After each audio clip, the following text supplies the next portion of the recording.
어제 우리는 욥기 전체의 좀 주제를 함께 살펴보았습니다. 욥기 전체의 주제는 한 말씀을 뽑으라면 1장 9절의 말씀입니다. 하나님에게 사탄이 하는 말입니다. 욥이 어찌 까닭 없이 하나님을 경외하리이까? 이것입니다. 욥에서의 중요한 주제입니다. 세상사 모두 원인이 있으니 결과가 있다라고 사탄은 말하는데요. 하나님이 그에게 보상을 해주니까 욥이 하나님을 향하여 경건하고 하나님을 사랑한다라고 이렇게 말하고 있습니다. 우리 모두는 기독교 신앙에서 기대하는 바가 있습니다. 그러나 그 기대하는 바가 다 깨져도 내가 예상하는 바를 하나님이 넘어가도 내가 원하는 바를 하나님이 들어주지 않으셔도 우리는 여전히 하나님을 존중하고 사랑할 수 있을까라는 것이 욥기의 중요한 주제입니다. 그래도 여전히 하나님이 내 꿈을 깨뜨리는 것 같은 상황 속에서도 하나님을 따를 수 있겠는가? 내 현실에서는 전혀 실제로 하나님께서 내가 기대하는 바를 내 삶으로는 전혀 보상이 주어지지 않아도 나는 여전히 하나님을 의지하겠는가? 라는 게 욥기가 가지고 있는 주제이죠. 굉장히 묵직하고 매우 현실적인 주제입니다. 우리는 욥기 1장과 2장 그리고 특별히 욥기 42장을 주로 설교하는 본문을 대해왔을 거예요.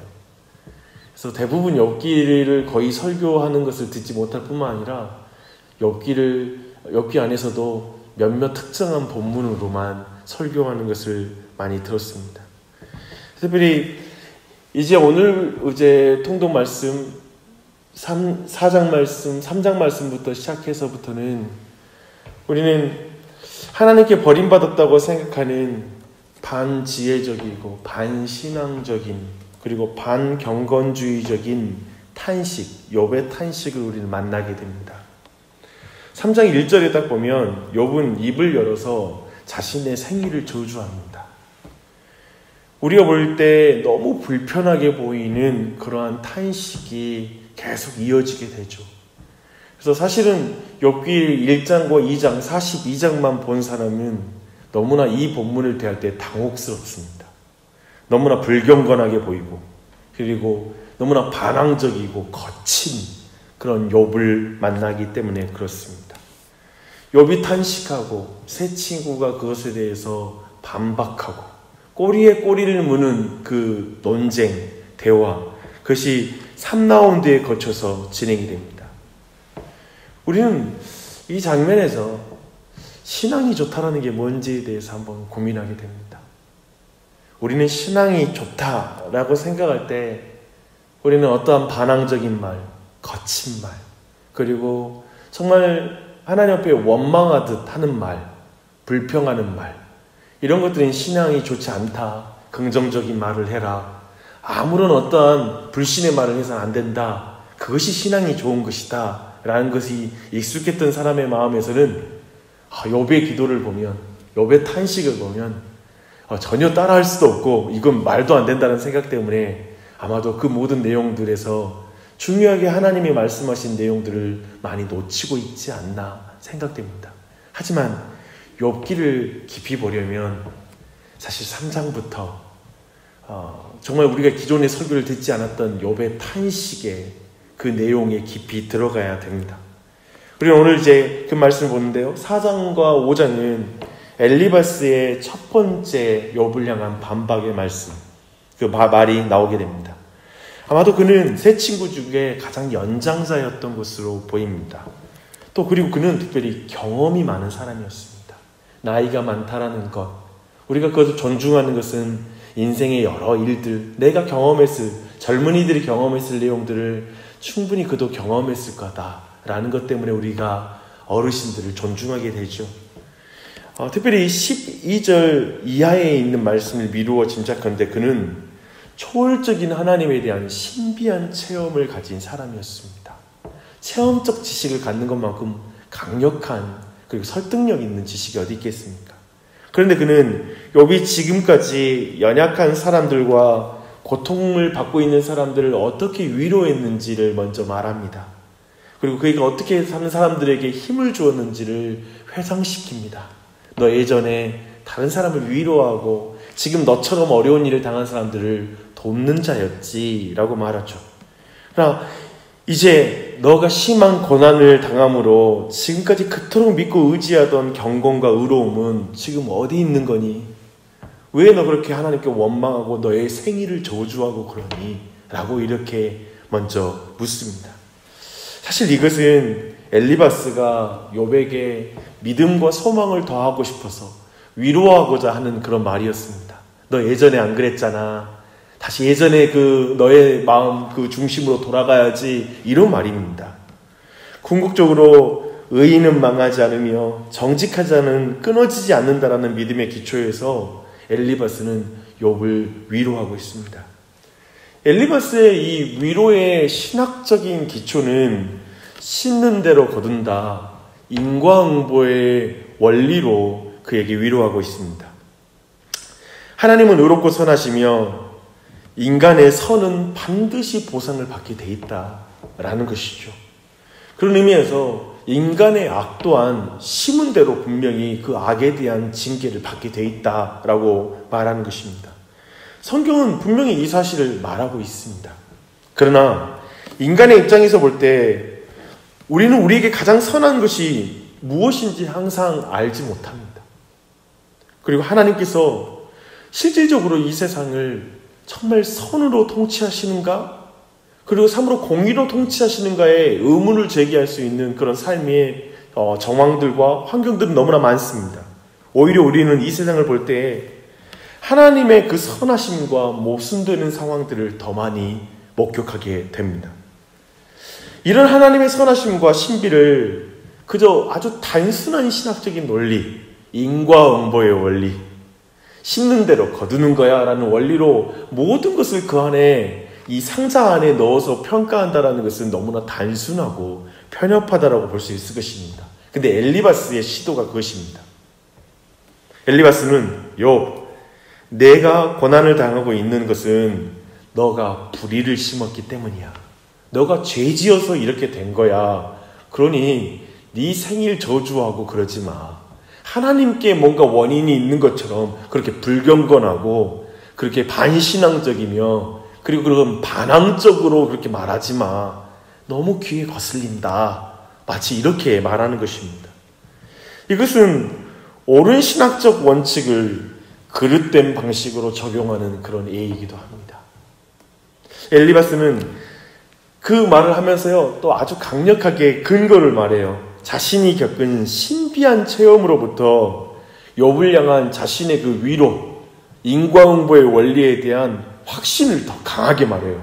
그래서 아까 본 것처럼 12절 보면요, 어떤 말씀이 내게 가만히 이르고 그 가느다란 소리가 내 귀에 들렸어. 그리고 14절 보면 두려움과 떨림이 내게 이르러 모든 뼈마디가 흔들렸어. 그때 영이 내 앞으로 지나가며 내 몸에 털이 쭉 뼈텄어.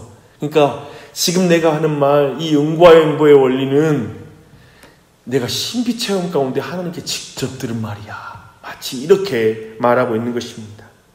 즉 하나님이 말씀하시기를 인생이 어찌 하나님보다 의롭겠느냐라고 말씀하셨어 라고 말하는 거예요. 맞는 말이죠. 어떻게 하나님보다 인생이 의롭겠어요. 즉 욥에게 말하기를 너의 잘못을 깨달으라는 것입니다. 인생은 하나님이 텐트의 줄 딱 뽑으면 텐트가 확 무너지잖아요. 그것처럼 인생은 하나님 앞에 그런 존재일 뿐이야 라고 말합니다. 욥이 아무리 의로워도 그런 한낱 연약한 인생에 지나지 않는데, 그런 불가한 사람인데 지금 왜 하나님께 원망하든 말하냐, 너는 결코 의로운 사람이 아니다 라고 말하며 그가 주장하는 태도를 갖지 말 것을 말하는 것입니다. 엘리바스의 심은 대로 거둔다 라는 신학적 논리는 언제나 사랑이 넘치고 때로 예기치 않는 가운데 부어지는 하나님의 은혜라는 그 넓은 내용을 담지 못합니다. 그쵸? 심는 대로 거둔다면 이 자리에 누가 있겠습니까? 우리 중 누구도 심는 대로 거둔다는 그 사실, 그 원칙 안에서는 이 자리에 있을 자가 아무도 없기 때문에 그렇습니다. 산 믿음을 하나님의 차가운 신학적 논리로 바꿀 수 있는 것이 아닌 것이죠. 특별히 번영신학이라는 게 있습니다. 근데 그 번영신학이라는 것의 문제가 여기에 있습니다. 번영이 하나님의 축복의 증거라고 주장하고 그것을 추구해야 된다. 그래서 너가 심는 대로 거두니까 이렇게 11조를 심어봐라. 이렇게 네 삶 속에서 하나님께 순종하면, 그리고 믿음으로 행동하면 네 삶에 하나님이 반드시 보상한다라고 말하는 것이죠. 그것으로 말미암아 사람들로 하여금 경건하고 더욱 하나님의 말씀 앞에 붙어있게 하고 기도하게 만들려고 바로 그러한 원리를 가지고 설명합니다. 물론 하나님께서 그렇게 일하실 때가 있습니다. 근데 우리는 다 알죠. 이 세상에 항상 믿음 가운데 그대로 보상이 이루어지는 경우는, 그리고 그렇게 반드시 보상이 이루어진다고 말할 수는 없다는 것입니다. 경건함에 대한 모든 보상이 반드시 그런 식으로 이루어진다면 예수 그리스도가 십자가에 달려 죽으신 것, 우리의 믿음의 선배들이 순교를 당하는 것을 어떻게 설명할 수 있겠습니까? 반드시 보상이 물질적으로 이루어진다라고 말할 수는 없는 것입니다. 엘리바스의 신학적인 논리 그 자체로는 맞는 것 같지만 마치 번영신학의 논리 속에 갇혀있는 것과 같습니다. 이 논리는 세상에서 복을 받고 잘 사는 사람들에게야 상처를 남기지 않겠지만 지금 욥과 같이 원인과 이유를 도무지 알지 못하고 고난을 당하는 사람에게는 너무나 상처가 되는 말이에요. 저는 기억나요. 너 잘 믿으면 지금 이렇지 않지. 너 뭔가 죄 지어서 이렇지라는 말이 때로는 어떤 사람들에게는 상처가 되는 말입니다. 고통스러운 말이에요.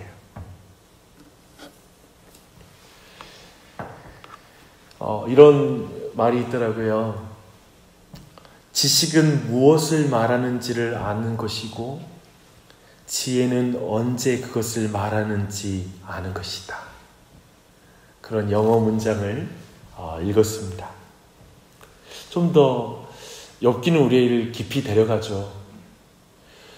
조금 의미는 다르지만 엘리바스는 어쩌면 지식의 저주 그리고 체험의 저주에 빠진 것 같습니다. 자기가 알고 있는 것 그리고 자기가 체험한 것으로 다른 사람의 인생을 다 설명하려고 하고 말하려고 하는 버릇이죠. 그래서 도리어 무지한 상태, 어리석은 상태가 되어버린 게 바로 엘리바스의 저주입니다. 우리 자신도 그렇게 나아갈 때가 있죠. 우리의 판단하는 말, 불평하는 말, 내 삶을 내 기준, 내 생각으로 항상 규정하면서 거기에 갇혀서 고통을 느낄 때가 많습니다. 신앙을 하면서 그런 걸 배워요.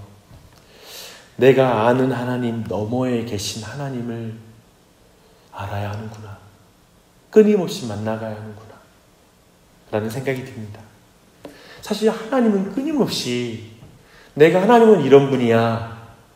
나는 이런 존재야. 라고 규정하는 걸 하나님이 너무 싫어하시더라고요. 하나님은 인생의 고난, 채찍, 어쩌면 그런 우리가 생각하고 있는 형식과 틀을 끊임없이 깨뜨리면서 들어오시는 것 같습니다. 그렇게 하시는 이유는 우리가 규정하는 하나님이 아니라 더 크신 하나님을 우리로 하여금 만나게 하기 위해서 그렇게 행하십니다. 우리 체험에, 우리 지식에 갇히지 않으시는 하나님이신 것입니다.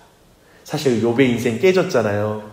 한 인생으로 얼마나 불쌍하고 안타깝습니까? 하지만 욥이 깨어지는 모습을 통해 하나님은 우리에게 하나님이 얼마나 크신 분이신지, 인과 율에 갇히시는 분이 아니구나. 그저 심는 대로 거두는 식이 이게 신앙이 아니구나. 사실 하나님께서 우리의 생각을 깨고 들어오신 것이 무엇입니까? 하나님 당신이 죄인을 위해서 사람의 몸을 입고 이 땅에 들어오시는 것이 우리가 생각하는 모든 신관을 깨뜨리잖아요. 더군다나 그분께서 자신의 몸을 깨뜨리세요. 어떻게 죄인을 위해서 자신의 몸을 깨뜨리시지? 이런 모든 걸 통해서 우리를 하나님이 얼마나 사랑하시는지를 드러내셨다라고 요한복음은 말하고 있지 않습니까? 그래서 이 아침에도 하나님께서 우리의 짧은 신학적 지식의 논리로 하나님의 선하심과 그 선하심이 나타내는 모든 방식을 꿰어 맞추려고 하는 교만을 내려놨으면 좋겠습니다.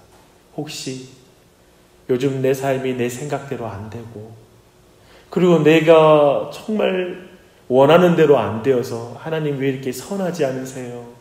하나님 왜 이렇게 나를 대하세요? 하나님 나 너무 실망이에요. 어쩌면 그렇게 교만함 가운데 있으면서 고통을 느끼고 있다면, 내 고정관념, 내 생각, 내 고집에 끝까지 하나님을 어떻게든지 맞춰보려고 내 안에 지금 하나님께 버티면서 하나님께 대항하고 있다라면, 언제나 예기치 않게 찾아오시고 역사하시는 하나님의 은혜와 사랑을 기대하는 역사 있기를 바랍니다. 오늘도 우리를 그걸 기대하십시다. 심는 대로 거둔다고 할 때 우리는 다 죽을 수밖에 없고 지옥으로 가야 하지만, 진짜 심는 대로 거둔 역사가 뭔지 아십니까? 예수 그리스도가 심는 대로 거두었는데 바로 우리입니다. 우리는 우리가 심는 대로 거두면 죽음밖에 없지만, 예수 그리스도가 내 대신 심으신 율법을 지키신, 율법에 따라 그 어긴 자들이 당해야 될 죽음을 이 땅 가운데 심으신 그 일을 통하여 우리가 그분을 믿음으로 구원을 얻는다는 사실입니다. 바로 우리 모두가 예수님이 심는 대로 거둔 존재인 줄 믿습니다. 그분을 믿는 믿음 가운데 혹 여러분 스스로 나 때문에 이래, 다 이게 내 연약함 탓이야, 자기를 자책하고 탄식하는 그 인과응보의 원리 속에 자기를 탓하고 있는 그런 모든 여러분에게도 예수 그리스도의 그 예수 공로를 의지하는 그 은혜가 이 한날에도 넘치기를 바랍니다. 그분 안에서 이 한날을 우리의 생각을 깨고 들어오신 하나님의 은혜 가운데 지는 한날이 되시길 바랍니다. 기도하시겠습니다.